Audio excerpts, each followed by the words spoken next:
अस्सलाम वालेकुम गाइस, कैसे हैं आप सब। उम्मीद करती हूँ इंशाल्लाह आप लोग सब बहुत अच्छे होंगे। हम लोग भी यहाँ सब बहुत अच्छे हैं। तो गाइस आज हम बहुत टाइम के बाद इस तरह से मुखातिब हुए हैं। आज एक स्टोरी लेकर आई हूँ आप लोगों के लिए, वो भी बिल्कुल रियल है। हमारे पड़ोस के हैं जिनकी ये स्टोरी है, जिनके बारे में ये स्टोरी है। और अच्छी बात यह है कि उन्होंने ख़ुद मुझे कॉल करके लंदन से ये बोला है कि ये स्टोरी है मेरी, और फैक्स किया मुझे ये सब कुछ। और उसके बाद उन्होंने मुझे ये बोला कि तुम पढ़ो और सबको दिखाओ, बताओ, सुनाओ कि मेरे साथ क्या क्या हुआ। और मुझे ख़ुद हैरत हो रही है कि मैं ख़ुद दिल्ली में 14 साल रहकर आ गई और मुझे पता ही नहीं था उनके बारे में इतना सब कुछ। और आज जब मुझे ये सब कुछ पता चल रहा है ना, तो मैं ख़ुद बहुत थोड़ी सी ना, मैं ख़ुद थोड़ी देर के लिए ना बहुत ज़्यादा अपसेट हो गई थी। लिटरली मैं थोड़ा रोई हूँ, इतनी जज्बाती स्टोरी है ये। आप लोग पूरी सुनिएगा, बताइएगा मुझे कि कैसी लगी आपको। तो गाइज़ हुआ कुछ इस तरह से था कि आज से तकरीबन 40-45 साल पहले का वाक़या है ये, कि आज से तकरीबन 40-42 साल पहले, 42-45, उन्होंने ये मुझे एग्जैक्ट नहीं बताया। तो इतने अरसे पहले की बात है कि ये दिल्ली में एक फैमिली रहती थी, और उस फैमिली के अंदर क्या था कि 4 बेटियां थीं और उन लोगों को बेटे की ख्वाहिश भी थी। और फिर उसके बाद जब चौथी बेटी के बाद जब उनके यहाँ पाँचवा बच्चा बेटा हुआ, तो जब उनके यहाँ बेटा हुआ तो आप लोग खुद सोच सकते हैं कि कितनी खुशी होनी चाहिए कि 4 बेटियों के बाद इंसान के घर में बेटा होता है, तो फिर वो खुशी अलग होती है। लेकिन कुछ ऐसा हुआ कि जब बेटा पैदा हुआ तो उनके फादर की जो बच्चा हुआ ना, उसके पापा की डेथ हो गई, रोड एक्सीडेंट में वो गुजर गए। तो उसका सारा नज़ला ना उस बच्चे पे गिरा। वो इस तरह गाइस कि जब वो बच्चा हुआ और उसके पापा का इंतकाल हो गया एक रोड एक्सीडेंट में, एक हादसा था। लेकिन माँ जो थी वो अपने हस्बैंड से बहुत मोहब्बत करती थी, इस कदर मोहब्बत करती थी कि उन्होंने अपने बेटे का सूरत भी नहीं देखी और उससे मुंह मोड़ लिया। और उस बेचारे मासूम बच्चे से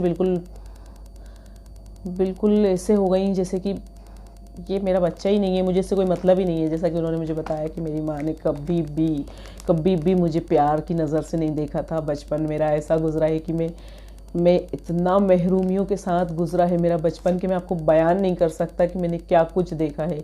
तो बस मैं खुद इस वक्त मैं आप लोगों को क्या बताऊँ कि मैं इतनी इमोशनल हो गई थी सुन के, क्योंकि थोड़ा सा वो लोग बहुत अच्छे हैं, वो अंकल बहुत अच्छे हैं जिन्होंने मुझे ये अपनी स्टोरी भेजी है। तो मैं खुद थोड़ी सी इमोशनल हो गई थी कि वाकई में यार इतनी महरूमियों के साथ उन्होंने कैसे सरवाइव किया होगा बचपन में।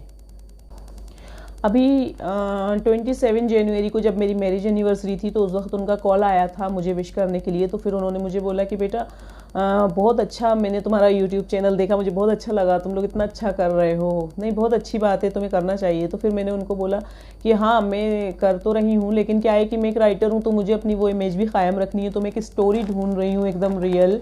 तो मैंने ढूंढ तो ली थी, लेकिन फौजिया बाजी के साथ कुछ प्रॉब्लम्स आ गई। तो फिर उन्होंने मुझे मना कर दिया कि अभी मत करना, मैं तुम्हें बताती हूँ कब करना है। तो फिर उसकी स्टोरी रह गई। तो मैंने उन्हें बताया कि मुझे एक रियल स्टोरी चाहिए अपने व्यूअर्स के लिए, जो भी मेरी ऑडियंस है, जो मुझे देखना सुनना चाहती है, तो फिर मैं उसके लिए कुछ ऐसा लाना चाहती हूँ। तो उन्होंने मुझे फिर बताया कि तुम्हारे अंकल की खुद की एक ऐसी स्टोरी है, तुम क्यों नहीं उसे दिखाती, तुम मेरे रियल नाम के साथ उसको दिखाओ। तो मैं बिल्कुल कोई एतराज़ नहीं करूँगा, मैं चाहता हूँ कि सब दुनिया जाने। तो फिर मुझे बहुत खुशी हुई। फिर मैंने उनको बोला कि ठीक है करते हैं। तो फिर उसके बाद उन्होंने मुझे अपनी स्टोरी भेजी, और फिर मैंने वो स्टोरी पढ़ी, और पढ़ने के बाद थोड़ा सा मैं रोई थोड़ा इमोशनल हुई। उसके बाद फिर मैंने थोड़ी हिम्मत जुटाई। मैं 2 दिन से तो हिम्मत ही जुटा रही थी कि मैं आप लोगों के सामने इसको कैसे पढ़ूं। और फिर उसके बाद मैंने आज हिम्मत कर ही ली, क्योंकि अंकल से वादा कर लिया था और वो भी इंतज़ार कर रहे होंगे कि अभी तक की वो स्टोरी नहीं आई है। तो आज मैं उनकी स्टोरी आप लोगों को बताती हूँ कि कितना बेचारों ने बचपन में सर्वाइव किया और कैसे लंदन पहुँचे। तो ये भी हम आज बताएंगे आपको। हुआ कुछ इस तरह था कि उनके, जैसा कि मैंने आपको बताया कि उनके फादर की डेथ हो गई और मम्मी ने बिल्कुल ही मुराद अंकल से मुंह मोड़ लिया, और उनका नाम मुराद है। तो जब मुराद अंकल से मम्मी ने मुंह मोड़ लिया, तो फिर मुराद अंकल की आप सोच सकते हैं कि किस तरह महरूमियों के साथ ज़िंदगी बसर हुई, बचपन गुजरा। तो वो मुझे बताते हैं कि मैंने कुछ इस तरह ज़िंदगी गुजारी है कि हर चीज़ से मैंने दिल मारा, हर चीज़ से मुझे कभी कभी फाके करना पड़ते थे, भूखा सोना पड़ता था। हुआ ऐसा कि फिर उसके बाद उन्होंने क्या किया कि बताने लगे मुझे कि मम्मी ने मुझे जब मैं 8-9 साल का था तो मुझे ना घर से ही बाहर कर दिया। जो आंगन होता है ना हमारे घरों में, तो आंगन के बाहर एक मेन गेट होता है, तो उस मेन गेट के बाहर उनकी चारपाई डाल दी और एक गद्दा, एक इस तरह से रज़ाई, एक कंबल, इस तरह से 2-4 चीज़ें उन्हें दे दी और उनकी चारपाई बाहर डाल दी। और बहनों को और माँ को किसी को भी उन पर ज़रा सा प्यार नहीं था, ज़रा सा तरस नहीं था। हम लोग तो गैरों के लिए भी थोड़ा सा दिल दुखा लेते हैं, लेकिन किसी का उनके लिए दिल नहीं दुखता था। तो उन्होंने यही बताया मुझे कि इस कदर मेरे साथ फ़र्क करती थी मेरी वालदा कि मैं बयान ही नहीं कर सकता। मोहल्ले के लोग कभी कभी मुझे तरस खा के खाना दे देते थे, कभी कभी मुझे भूखा सोना पड़ता था। तो मैं बहुत परेशान आ गया था। मैं फिर भी उसके बाद भी कोशिश करता था कि किसी तरह मैं इन लोगों का दिल जीत लूँ, लेकिन नहीं, मैं नाकाम रहा। और फिर उसके बाद हुआ ऐसा कि कोई 10-11 साल के जब वो हो गए, तो उन्होंने बताया मुझे कि जब मैं 10-11 साल का हो गया तो फिर हमारे मोहल्ले में ही एक अकबर चाचा करके नाम से हैं, वो फ्रूट का ठेला लगाते थे। वो रेहड़ी जो लगती है, ठेला लगता है, फ्रूट्स वगैरह बिकते हैं, तो उस तरह का वो ठेला लगाते थे। तो उन्होंने बताया कि वो जब अकबर चाचा ने मुझे देखा तो उन्होंने मुझे बोला कि आकर थोड़ी सी मेरी हेल्प कर दिया करो, ये फ्रूट्स वगैरह लगाना, जमाना, इस तरह से मेरी थोड़ी सी हेल्प कर दिया करो, मैं तुम्हें खाना खिलवा दिया करूँगा। तो इस तरह करके कहने लगे कि फिर मैं जाकर उनका थोड़ा सा जाके उनका हाथ बटाता था, उनका ठेला लगाता था, रात को उठवाता था और इस तरह वो मुझे खाना दे देते थे, कभी पैसे दे देते थे। इस तरह मेरी ज़िंदगी गुजरना शुरू हो गई। और फिर उसके बाद धीरे धीरे मोहल्ले के लोगों ने भी उनसे दाल ला दो, आटा ला दो, चावल ला दो, दूध ला दो करके उनसे अपना काम करवाना शुरू कर दिया। और फिर वो बेचारे काम करते और कोई खाना देता तो कोई सालन देता, तो कोई रोटी देता, तो कोई पैसे देता। इस तरह करके उनकी ज़िंदगी गुजरना शुरू हो गई। तो फिर वो बताते हैं मुझे कि फिर उसके बाद क्या हुआ कि वहाँ पे जो उनकी एज ग्रुप के जो जितने भी लड़के थे, दोस्ती तो नहीं थी उन लोगों से उनकी, लेकिन सिर्फ बस ये है कि सेम एज ग्रुप के होने के वजह से समझ लें कि वो लोग आते थे, इनसे बातचीत करते थे। उनको क्या लालच था कि वो इनसे, मुराद अंकल से अपना होमवर्क कराते थे। मुराद अंकल ने कभी स्कूल, कभी बुक्स देखी ही नहीं थी बेचारों ने, लेकिन खैर उसके बाद भी वो बोले कि मैं उनका होमवर्क कर दिया करता था। वो लोग लाकर अपनी सारी बुक्स मुझे रात में देते और रात भर बुक्स पढ़ता और फिर पढ़ने के बाद उनका होमवर्क करता। तो इस तरह करके सारे लड़के जो भी थे मोहल्ले के, मुराद ये कर दो, ये लिख दो, ये काम कर दो, और वो बेचारे सबका काम करते, किसी को भी मना नहीं करते थे, सबका होमवर्क करते थे वो। तो इस तरह वो बताते हैं कि फिर मैंने इस तरह सबका होमवर्क करना शुरू कर दिया। धीरे धीरे उन लोगों से मेरी दोस्ती, कोई मुझे पतंग उड़ाने को दे देता, कोई मुझे क्रिकेट में शामिल कर लेता। तो इस तरह मेरे शौक भी थोड़े बहुत पूरे होने लगे और खाने पीने को भी थोड़ा इंतज़ाम होने लगा और वो लोग अपना काम मुझसे कराते थे। तो मैं इस तरह उनका होमवर्क करता था। ऐसे करते करते बताते हैं कि मैं टीन एज के ऊपर पहुँच गया और उसके बाद वो सब भी और मैं भी, हम लोग सब जवान हो गए और हाई स्कूल पहुंच गए। और उसके बाद जब हाई स्कूल पहुंच गए तो पढ़ाई भी उनकी हाई हो गई और उसके बाद फिर वो वापस से मुराद के पास, ये होमवर्क कर दो, ये लिख दो, वो कर दो। तो इस तरह करके, और बच्चों ने तो जो सब्जेक्ट लिए वो लिए, लेकिन यूँ समझ लें कि मुराद ने तो सारे सब्जेक्ट लिए, उन्होंने सब पढ़ाइयाँ की। तो इस तरह करके उनकी नॉलेज भी बढ़ती गई और वो पढ़ते गए और वो बच्चे जो थे वो उनसे अपना होमवर्क करवाते रहे। और इस तरह करके कॉलेज, स्कूल सब हो गया। और इस तरह उन लोगों के बच्चों के पास तो डिग्री आ गई, पर इनके पास तो कुछ भी नहीं आया। ये वैसे के वैसे ही रह गए और वही सब्ज़ी का ठेला, फ्रूट का ठेला और वो रेडी लगाना रोज़ का, दूसरे की वो भी। तो बताते हैं कि इस तरह उनकी 4 दुकानें थीं, 4 बहनों की। तो 4 दुकानों में से अम्मा ने एक दुकान बेच के बहनों की शादियाँ करना शुरू कर दी। बहनों की शादियाँ हो गई धीरे धीरे करके, बस एक ही बहन बची थी। और उसके बाद फिर एक दिन हुआ ऐसा कि सारे लड़के जितने भी थे, जो इनके साथी थे, जितने भी इनके साथ पढ़ते थे, मतलब पढ़ा था, जिनका इन्होंने होमवर्क किया था, उन लोगों को सबको इंटरव्यू कॉल आया। कोई लंदन से बाहर की कंपनी आई थी, जो लंदन की कंपनी थी वो दिल्ली आई थी और वो यहाँ पर आकर अपने लिए, अपनी कंपनी के लिए कोई एम्प्लॉय वगैरह की सर्च कर रहे थे, जिसको बहुत ही हाई क्वालिफाइड एम्प्लॉय चाहिए था। तो वो लोगों ने सबको इंटरव्यू के लिए बुलाया था। ये सारे बच्चे जो थे, इनके पास डिग्रियां थीं, ये सभी वहाँ पहुँच गए अपनी अपनी डिग्री लेकर और सबका इंटरव्यू शुरू हो गया। इसके अंदर एक लड़का था, बताते हैं कि खुर्रम नाम था उसका। तो वो खुर्रम जो लड़का था ना, वो इनको भी अपने साथ ले गया। वो बोला कि तुम नीचे खड़े रहना और जब मैं ऑफिस में इंटरव्यू दे रहा होऊंगा तो फिर उस वक्त हम फ़ोन पे कांटेक्ट करेंगे, बल्कि हम कनेक्ट रहेंगे। और फिर उसके बाद कुछ भी मैं कहीं पे भी अटकता हूँ तो तुम मेरी हेल्प करना, क्योंकि पढ़े तो हम लोग हैं नहीं, तुम ही पढ़ते थे और हम पास होते थे। तो इस तरह से क्या होता है कि फिर वो चले जाते हैं और नीचे बिल्डिंग के खड़े रहते हैं। तो उसके बाद क्या होता है कि जब वो नीचे खड़े होते हैं बिल्डिंग के, और फिर जब सभी लड़के रिजेक्ट हो जाते हैं, क्योंकि जानते हैं आप लोग, क्वालिफाइड तो कोई था ही नहीं, पढ़े ही नहीं थे वो लोग। तो सब धीरे धीरे एक एक करके सब 1 बाय 1 रिजेक्ट होते चले जाते हैं। और फिर उसके बाद खुर्रम की लास्ट में जब चांस आती है तो फिर खुर्रम जो है वो अपने आंसर इधर पूछ रहे होते हैं, और वो वहाँ पर एक ऑफिसर जो बैठा होता है इंटरव्यू के लिए, वो उठ के ना खुर्रम के चारों तरफ घूमने लगता है। उसको कुछ शक हो जाता है, तो वो जाता है खुर्रम के ना कान से ना ऐसे करके एयरफोन खींचता है और कहता है ये क्या, किससे बात कर रहा हो। तो वो बोलता है कि अब वो मैं बौखला जाता है, क्या बोलूँ, हाँ माँ करने लगता है वो। तो वो फ़ोन पे बोलते हैं कौन है, तो बोलता है मेरा दोस्त है नीचे खड़ा है। तो बोलते हैं इसे ऊपर बुलाओ। नीचे मुराद खड़े होते हैं, तो नीचे मुराद को ऊपर बुलाया जाता है। जब मुराद को ऊपर बुलाया जाता है तो वो ऑफिसर कहता है इतने काबिल हो कि अपने दोस्त की मदद कर रहे हो, तो फिर खुद क्यों नहीं इंटरव्यू के लिए आए ऊपर। तो वो बेचारे जो थे वो खामोश हो जाते हैं, क्या वो जवाब ही नहीं दे पाते कुछ। तो वो फिर से ऑफिसर कहता है कि तुम इतने लायक हो कि नीचे से खड़े होकर अपने दोस्त की मदद कर सकते हो, पर खुद इंटरव्यू देने नहीं आ सकते, तो तुमको क्या इंटरेस्ट नहीं है जॉब में। तो मुराद कहते हैं कि नहीं मुझे इंटरेस्ट है, मुझे बल्कि बहुत ख्वाहिश थी, लेकिन मैं किस मुंह से आता कि मेरे पास तो ना कोई डिग्री है और मैं कैसे आऊँगा आपको बोलूँगा कि क्या मैं किस बेस पे जॉब लूँगा। तो वो बोलते हैं कि डिग्री नहीं है तो फिर ये सब।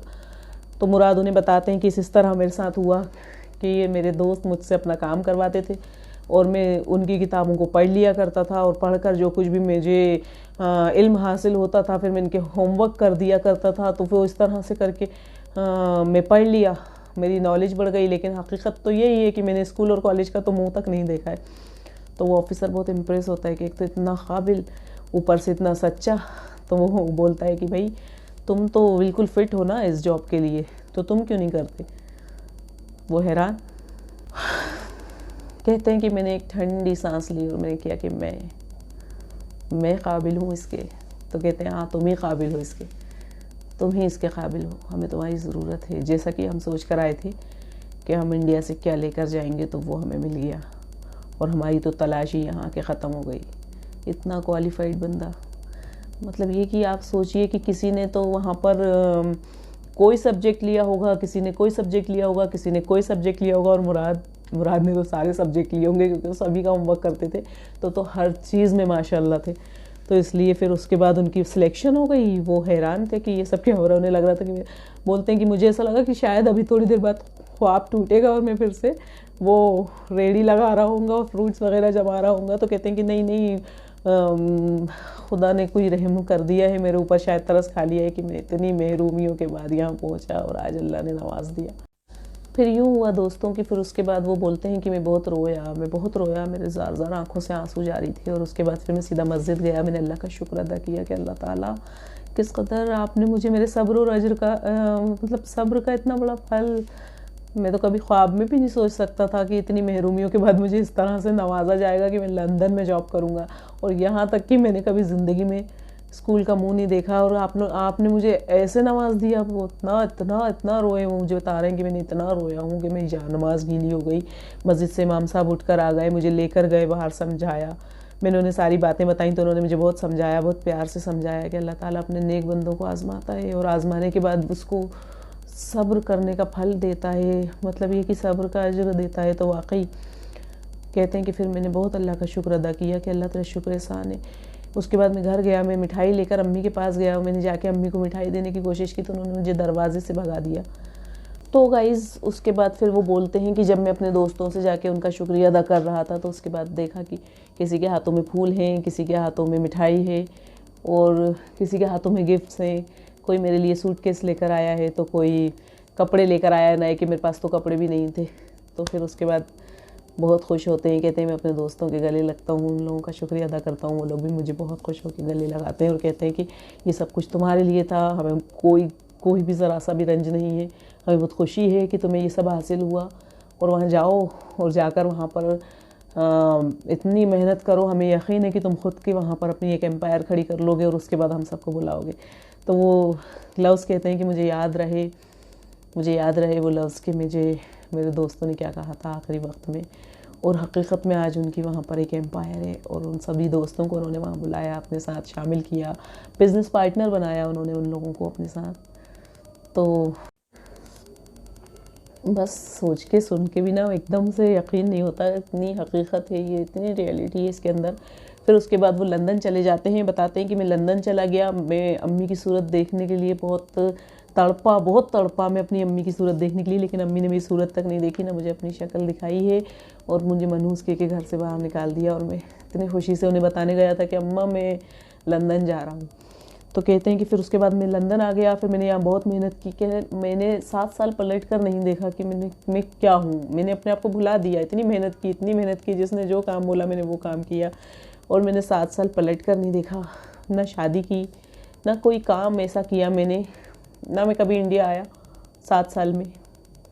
उसके बाद बोलते हैं कि फिर उसके बाद मुझे फ़ोन आया यहाँ से, जब अच्छा खासा मैंने वहाँ पर अपना सेटअप जमा लिया, मैं एकदम से वहाँ सेटल हो गया, लंदन वाला ही बन गया मैं। सब कुछ ऐसा लगता था ये सब मेरे अपने हैं।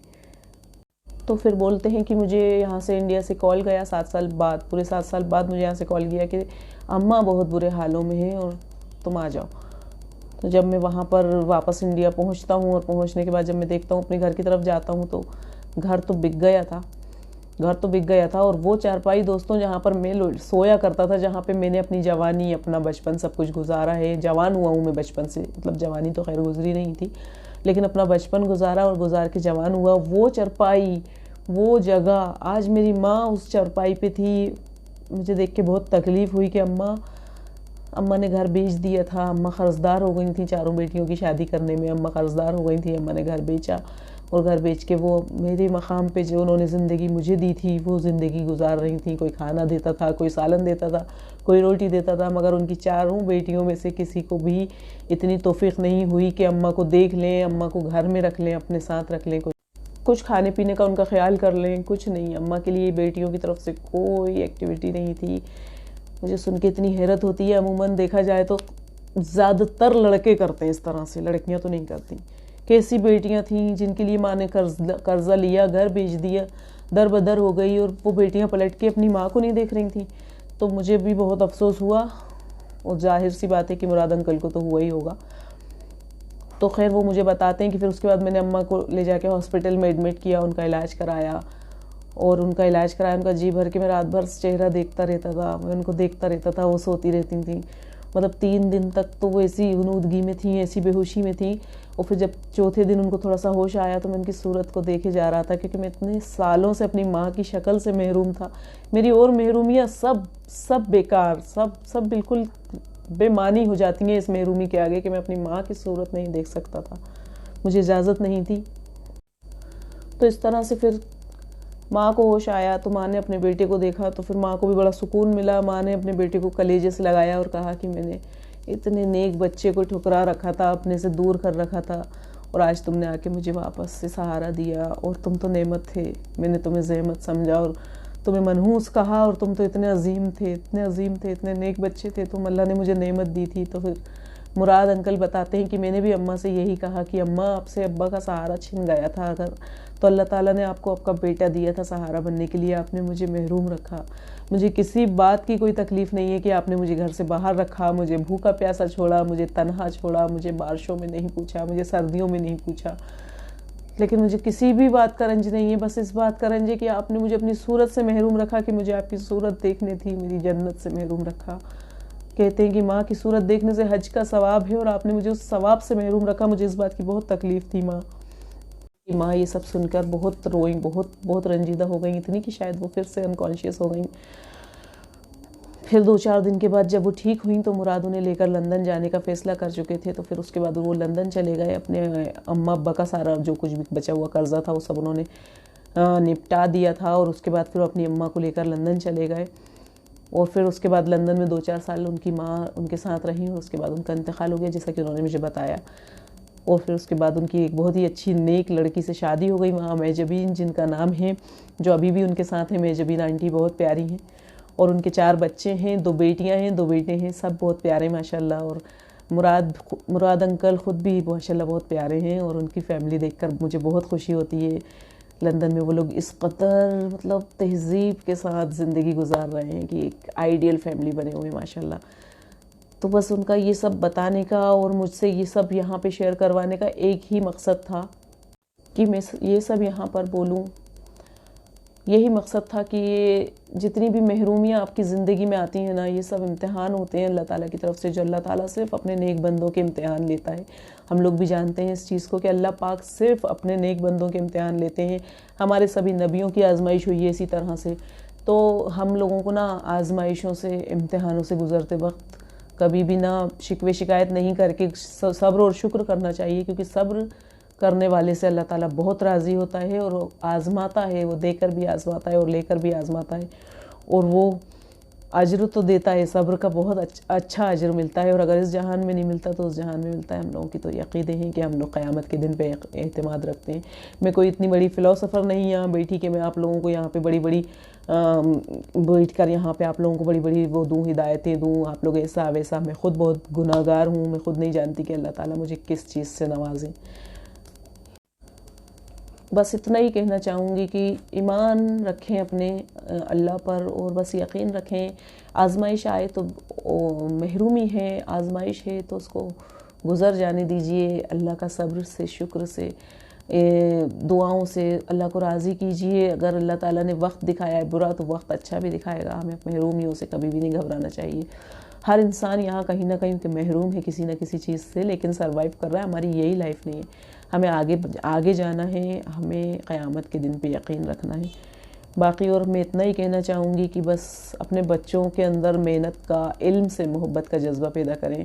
देखें कि एक इंसान इतनी महरूमियों के साथ बड़ा हुआ कि उसने स्कूल और कॉलेज का मुंह तक नहीं देखा। क्या उसने ख्वाब में भी सोचा होगा कि वो लंदन में जाके जॉब करेगा और इतना बड़ा एम्पायर खड़ा करेगा?